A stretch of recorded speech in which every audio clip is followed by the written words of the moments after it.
बिस्मिल्लाहिर्रहमानिर्रहीम। सबसे पहले तो रॉयल टीवी का और फैसल ज़ैदी साहब आपका शुक्रिया कि आपने हमें मौका दिया कि हम अपनी बात यहाँ कर सकें आके।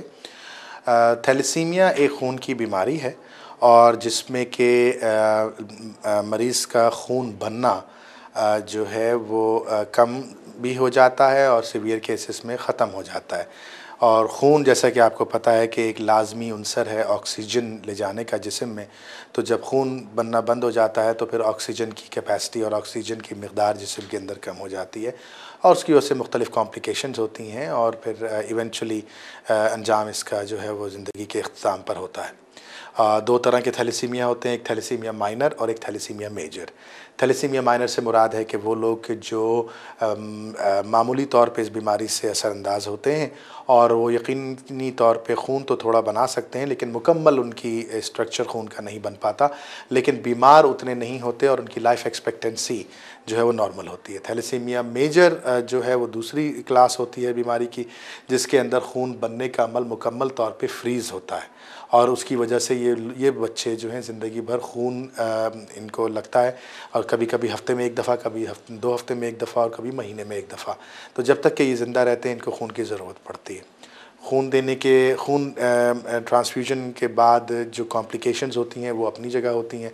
जैसे कि खून के साथ साथ आप जिस्म में आयरन भी देते हैं।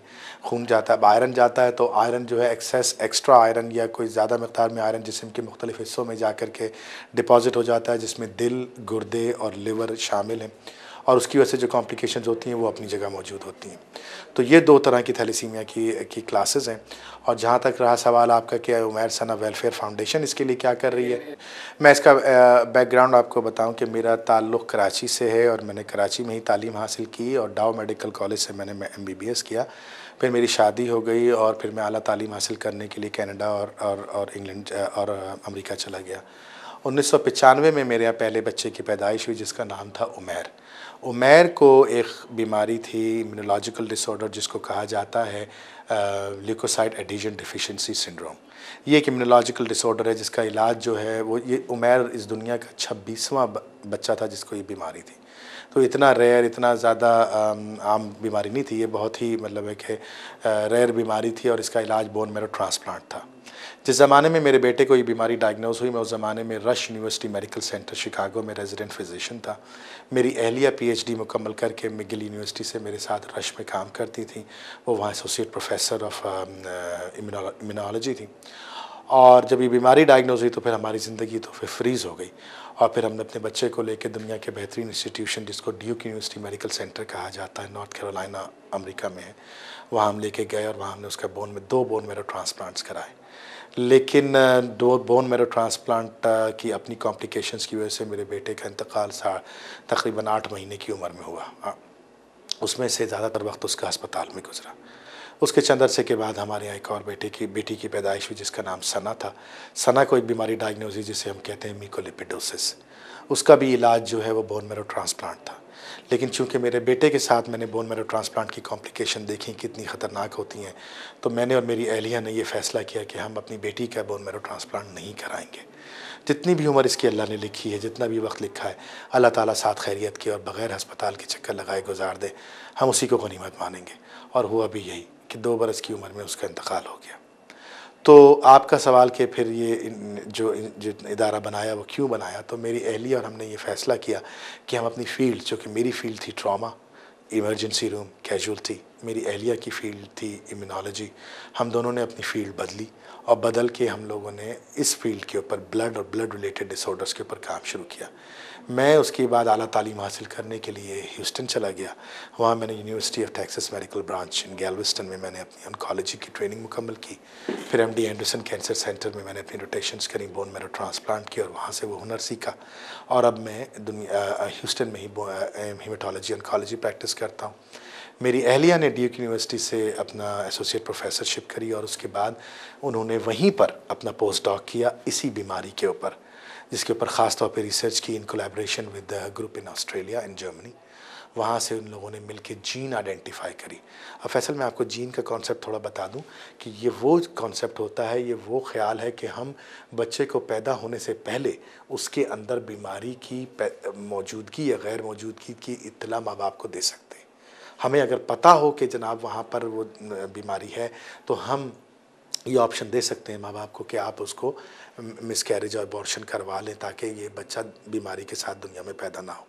उसी रिसर्च के नतीजे में का फ़ायदा हमें ये हुआ कि जब हमारे तीसरी औलाद हुई, जिसका नाम अब्दुल्ला था, तो हमने टेस्ट कराया जिसका नाम था CVS, कोरियोनिक वीलाई सैम्पलिंग। माँ के पेट से टिश्यू निकाल के हम उसको माइक्रोस्कोप में पढ़ते हैं और देखते हैं कि इसमें बीमारी है कि नहीं है। तो हुआ यही कि उस बच्चे के अंदर दोनों बीमारियां आईं, पॉजिटिव आईं। तो उसके नतीजे में फिर हमने उसका थेराप्यूटिक अबॉर्शन करवाया।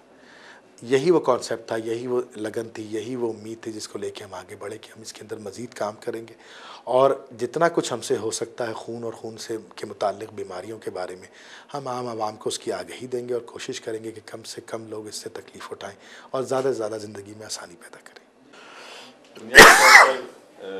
थैलेसीमिया ऐसा मर्ज़ है जिसकी प्रिवेंशन ज़रूरी है। इलाज तो ज़ाहिर हो रहा है और इलाज इतना अच्छा भी नहीं है और इतना सस्ता भी नहीं है कि हर फैमिली इसको बर्दाश्त कर सके। और जिन फैमिलीज़ में थैलेसीमिया होता है वो डबल कॉस्ट उसकी पे कर रहे होते हैं। एक तो फाइनेंशियली बच्चे के इलाज पर, दूसरा सोशल कॉस्ट उनकी बहुत होती है। सोशल कॉस्ट इस सेंस में कि बच्चे को हर महीने और महीने में 2 मरतबा कम अज़ कम खून चाहिए। और ज़ाहिर है वो आदमी जो भी उसके माँ बाप होते हैं वो पहले अपने अहल खाना में और फिर रिश्तेदारों में, फिर महल्ले में और फिर अपने आते हैं तो वो खून जमा बहुत ऐसा आता है कि उसके रिश्तेदार और उसके अहल महल्ला उसका फ़ोन अटेंड करना भी बंद कर देते हैं कि ये फ़ोन उसकी ज़रूरत है। ऐसी मिसालें भी हैं सिंध चूँकि हमने काफ़ी विज़िट किया है कि जहाँ एक घर में 4-4 और 5-5 बच्चे थैलेसीमिया के शिकार हैं और उनको महीने में 8 से 10 बॉटल और कम से कम 6 बॉटल तो चाहिए, 6 बैग उनको चाहिए, वो नहीं अरेंज कर पाते।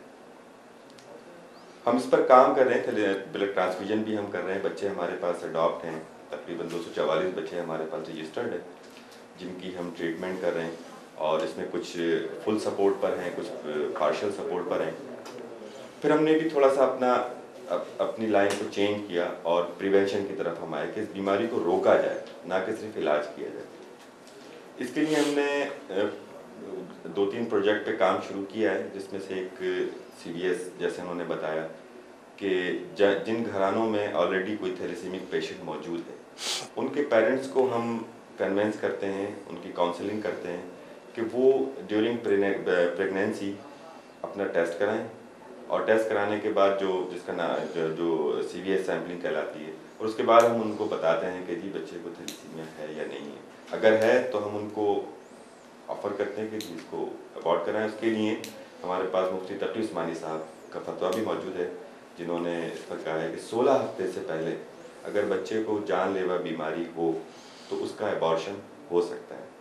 उसी बुनियाद पर शरन जो है शरा उसकी परमिशन देती है। ज़ाहिर मुफ्ती तकी उस्मानी साहब का नाम कोई छोटा नाम नहीं है और मुफ्ती आज़म है, उनका फतवा मौजूद है रिटर्न में हमारे पास, जो हम उन लोगों को, उन फैमिलीज़ को पढ़ाते भी हैं और वो भी ज़ाहिर जाके फिर अपने अहल खाना में और रिश्तेदारों में उसको डिस्कस करते हैं और उसके बाद राज़ी होते हैं। फिर इसके साथ साथ हमने वर्कशॉप शुरू की है अवेयरनेस के लिए। उसमें हम फैमिलीज़ को, थैलेसीमिक पेशेंट्स की जो फैमिलीज़ हैं उनको हम बुलाते हैं और यहाँ कोई 50-60 फैमिलीज़ को महीने में एक दफ़ा हम वर्कशॉप करते हैं। उसमें वो फैमिलीज़ आती हैं और उनको फिर हम टीच करते हैं कि थैलेसीमिया कैसे आता है, थैलेसीमिया कैसे ट्रांसफ़र होता है। चूँकि जेनेटिक प्रॉब्लम है, ये जेनेटिक डिजीज़ है जो ट्रांसफ़र होती है। आपको उससे नहीं लग सकती, मुझे आपसे नहीं लग सकती, लेकिन औलाद को ज़रूर लग सकती है। तो उसके लिए फिर हम उनको